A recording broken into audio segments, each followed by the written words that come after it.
Brigitte Lahaye, Sud Radio. Le Love Conseil. Alors, Philippe Arlin, j'ai reçu ce jouet qui vient de New York, plus exactement, mais qui est tout à fait français, avec un mode d'emploi français, et avec des dessins qui expliquent bien tout ce qu'on peut en faire. Alors, il y a 14 façons d'atteindre le 7e ciel. Voilà. Alors, je sais, Philippe Arlin, puisqu'on travaille ensemble sur un livre sur les jouets intimes, je sais que vous êtes passionné par les jouets intimes, et c'est pour ça que c'est avec vous que j'ai décidé de parler de ce jouet. Ça s'appelle Satisfyer Partner. Voilà, si vous voulez éventuellement le voir. Je trouve qu'il est à un prix relativement abordable, parce que 49,95 €, pour pas dire 50 €. Franchement, vu la qualité du jouet, c'est un prix tout à fait satisfaisant. Alors, c'est sur le site satisfyer.com que vous pouvez le retrouver. Et les 14 façons de l'utiliser, c'est vrai qu'on peut l'utiliser à la fois, évidemment, tout intelligemment sur le clitoris en le faisant vibrer. Il y a plusieurs vibrations, évidemment, comme toujours. On peut aussi introduire... C'est un V, en quelque sorte. Et il est unisexe, parce qu'on peut aussi l'utiliser sur le pénis, en anneau, du coup, un petit peu comme une forme de cockring qui se poserait au-dessus et qui va venir vibrer sur le périnée. Donc c'est un objet qui peut être intéressant à explorer. Et qui peut s'utiliser pendant une relation sexuelle. Et à mon avis, il y a plus que 14. Je pense qu'ils ont manqué un peu d'imagination. C'est vous qui avez une imagination débordante. Oui, mais il faut. Philippe, il faut. Non, mais je dirais même que ça peut s'utiliser sur les seins, par exemple. Tout à fait. Voilà, c'était... Je vous ai volé... On devrait écrire un livre ensemble, parce que je pensais la même chose. Oui, voilà. Parce que par exemple, on met le petit téton juste là, entre les deux V, là. Allez-y. J'ai déjà le mien qui pointe. Mais voilà, exactement. Parce qu'il y a très peu de... Non, mais sérieusement, il y a très peu de sex toys pour la poitrine, que ce soit celle des hommes ou celle des femmes. Il y a très peu de sex toys développés ou qui s'adaptent à la stimulation. Et là, effectivement, on a exceptionnellement un jouet qui pourrait venir faire pince au niveau du téton en apportant des vibrations. Donc, ça peut être intéressant à explorer. Voilà, et vous imaginez, on met le petit bouton du clitoris juste entre les deux V, là. Alors, mon clitoris n'imine pas, mais j'imagine... ouais. Pourquoi pas? Alors, on l'éclate. Ça fait un peu un écrasé de gland, quand même, là.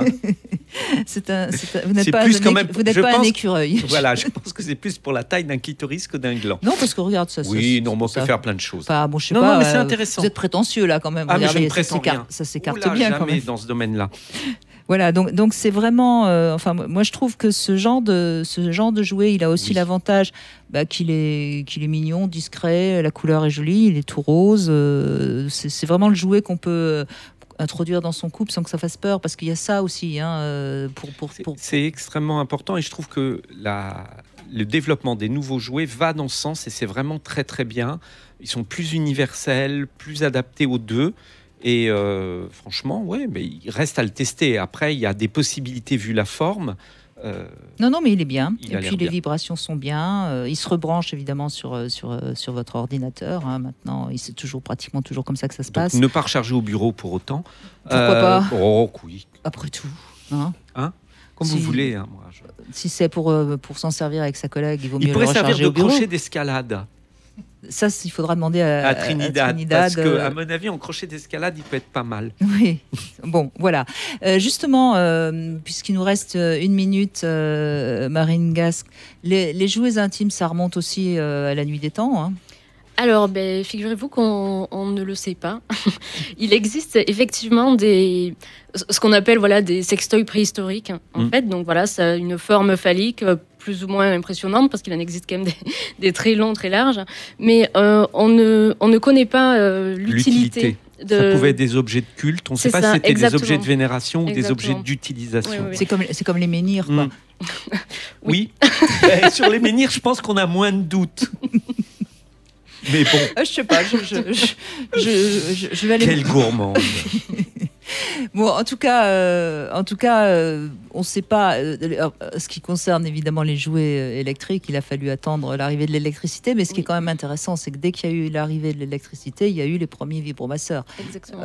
Peut-être même avant les réfrigérateurs et les machines à laver. Et visiblement, il n'y a pas eu trop d'électrocution. Vu ce qui se passait à Londres, elles avaient l'air très contentes. parce que l'inventeur, justement... Ah oui, vous parlez oui. du film Oui. Oh Et My God. effectivement, et ben là, c'est grâce, comme vous le dites, à l'invention de l'électricité et des vibrations. C'était quand même un énorme sèche-cheveux. Ça ressemblait un peu à ça. Une espèce de gros, Oui, j'ai vu le film, Philippe. Voilà, Oui, et oui. donc c'est vrai que c'est exactement ça. C'est ce qui a permis les vibrations. Il va être top, notre livre, Ah, sur j'espère les bien. jouets intimes. N'est-ce pas? Bon, en tout cas, voilà, je voulais vous proposer ce jouet parce que j'ai trouvé vraiment très intéressant, très bien, et vous pouvez vous le procurer si vous voulez sur ce site satisfyer avec un y.com. Voilà.